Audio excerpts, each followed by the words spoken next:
자, 2번 이야기 봅시다.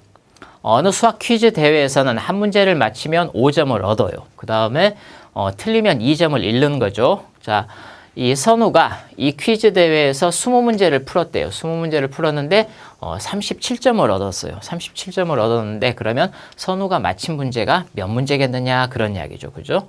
자, 그러면 우리가 이렇게 한번 생각을 해봅시다. 이렇게 생각을 해봅시다. 만약에 20문제를 모두 맞췄다면 20문제를 모두 맞췄다면 어떻게 되겠어요? 20 곱하기 5점을 얻게 되죠. 그죠? 5점을 얻게 되니까 20 곱하기 5 그러면 100점이 될 거예요. 100점. 자, 근데 만약에 여기에서 한 문제를 틀리면 어떻겠어요? 한 문제를 틀리면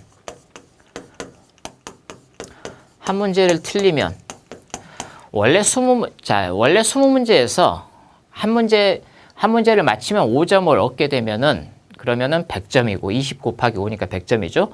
그러면 한 문제를 그냥 틀리게 되면 95점이 되면 좋은데 어떻게 되냐면 여기에서는 어때요? 2점을 잃는다라고 이야기를 했죠. 그죠? 2점을 잃는 거예요.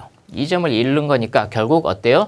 그러면 100점에서 원래 한 문제를 틀렸으니까 5점이 사라지지만 틀렸기 때문에 2점을 더 빼게 되는 거죠. 자, 그럼 얼마가 되겠어요? 93점이 돼요. 93점. 즉 다시 말하면 100점에서 어때요? 한 문제를 틀리게 되면 93점으로 얼마 차이가 나는 거예요? 7점 차이가 나는 거죠. 7점 차이. 자, 왜 7점 차이가 나는지 아시겠죠? 자, 원래 얻게 되는 5점도 사라지고 그 다음에 틀렸기 때문에 2점을 더 빼야 되고 그러니까 한 문제에 따라서 한 문제를 맞고 틀리고에 따라서 7점 차이가 나게 되는 거죠. 그죠? 7점 차이가 나게 돼요. 자, 그러면은 지금 37점을 얻었어요. 37점을 얻었으니까 그러면 원래 100점이었는데 원래 이제 다 맞히면 100점이죠. 그죠?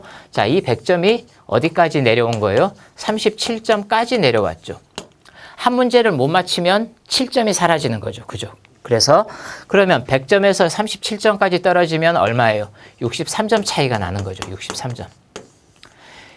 63점 차이가 난다라고 하는 것은 한 문제당 7점 차이가 나니까 모두 몇 문제? 9문제죠. 9문제를 틀렸구나. 9문제를 틀렸구나. 이렇게 생각을 할 수가 있겠네요. 그죠? 한 문제 틀리면 93점, 그 다음에 또 한 문제 틀리면 7점이 내려가니까 86점이 되겠죠. 자, 그렇게 해서 모두 9문제를 틀리게 되면 37점까지 내려가게 되는 거죠. 그죠? 자, 따라서 선우가 맞힌 문제는 모두 몇 문제가 되겠어요? 9문제를 제외한 모두 11문제를 맞췄구나. 라고 우리는 이제 이렇게 생각을 해볼 수 있겠습니다.